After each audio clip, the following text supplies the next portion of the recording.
Hello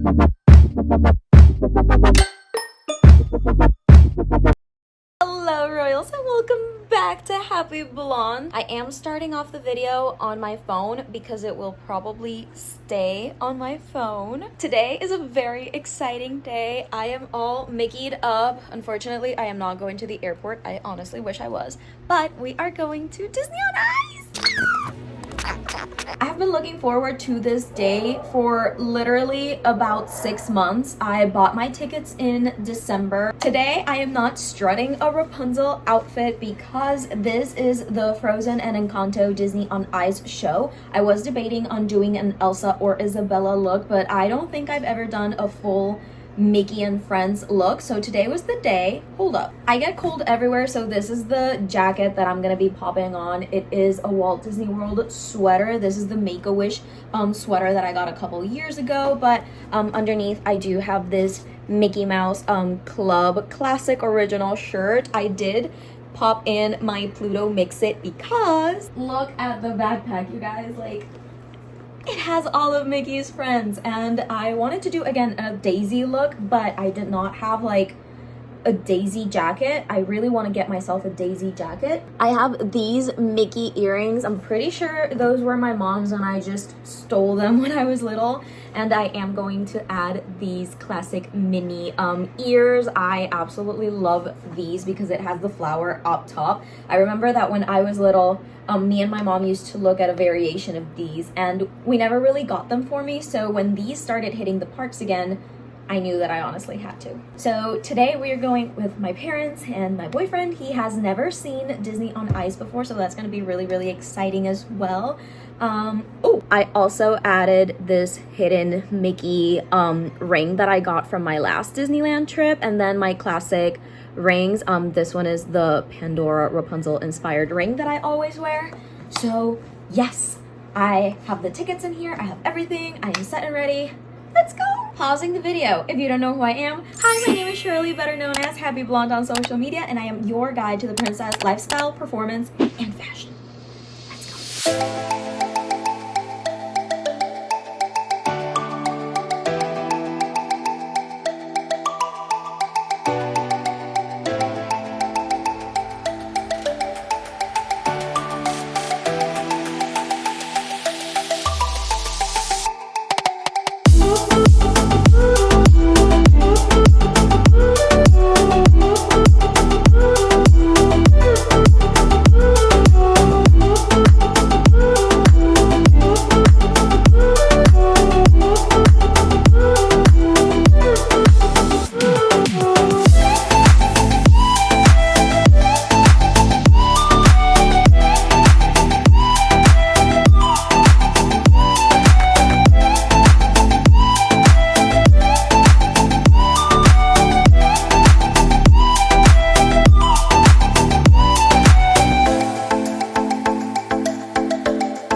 I am back from Disney on Ice.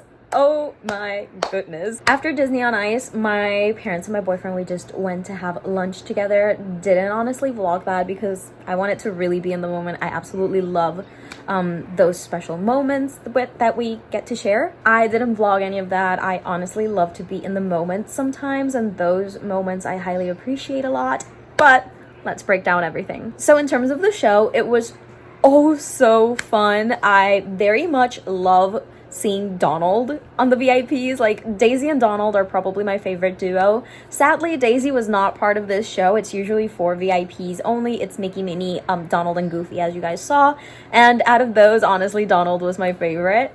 And the Frozen show, I did end up liking more than the Encanto show, surprisingly, since I do love the Encanto songs a lot more. However, it was beautiful and magical nonetheless in terms of their production. In terms of our production, there are some behind the scenes things that occurred that honestly threw me off, and it has nothing to do with the Disney on Ice franchise. Getting the back things out of the way, and this is just like a Puerto Rican thing. Puerto Ricans tend to be late to almost everything, and that really annoyed me. There were people constantly walking through the show, and we were on the first row of the bleachers, so we were constantly being interrupted because people were just getting up or getting late, and honestly that throws you off a lot. In terms of location, we were very, very worried. The ice honestly looked so liquidy, like it was melting, and some of the performers actually fell during the show,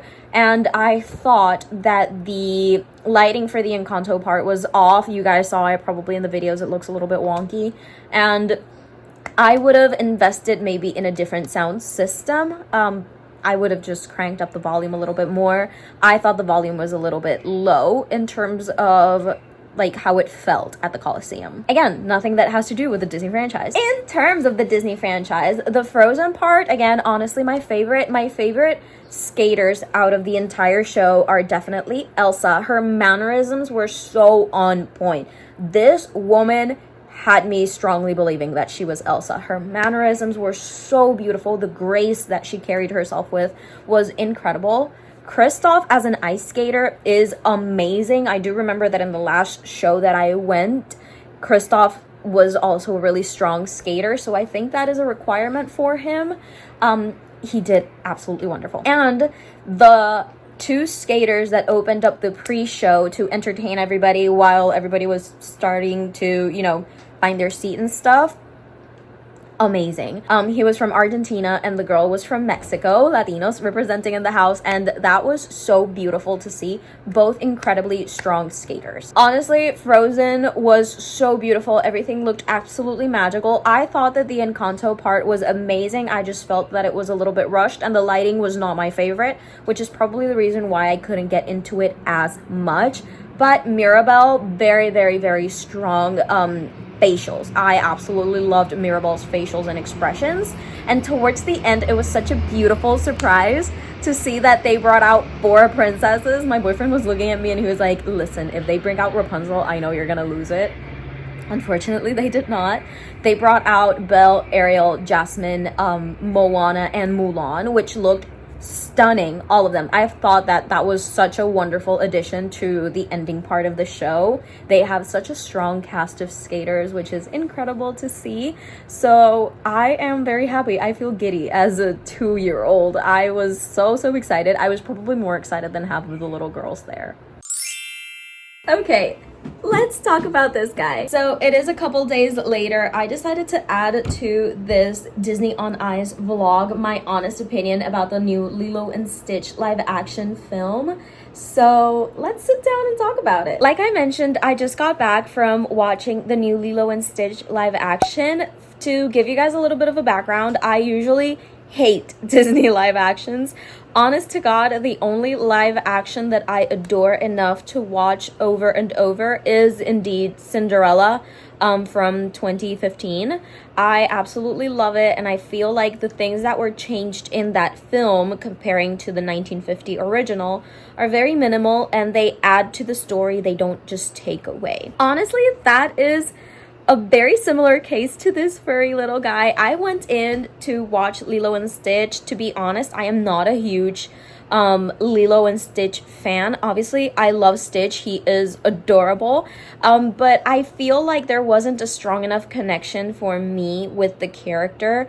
Up until honestly today, listen, there are things about this live action that honestly I would have changed and made differently. If you haven't seen the new live action, definitely skip ahead towards the end because I am going to give away a couple spoilers. Number one, Gantu doesn't really appear in the movie. The villain is indeed Jumba. I honestly didn't like that at all just because like it takes away from the Pleakley and Jumba duo. Pleakley did an absolutely wonderful job. Would have loved to see Pleakley in his alien form dressed as a woman. I feel like that is something that everybody was expecting. I know that the director came forward and said that he genuinely tried. Honestly, I feel like they could have tried a little harder. Oh my god, that sounds so bad of me. I just pictured this moment as the live action Scooby-Doo. Like, do you guys remember the old live action Scooby-Doo where Scooby dresses up as a grandma and pretends to be Shaggy's grandma on a plane, and everybody knows it's clearly Scooby, but it's like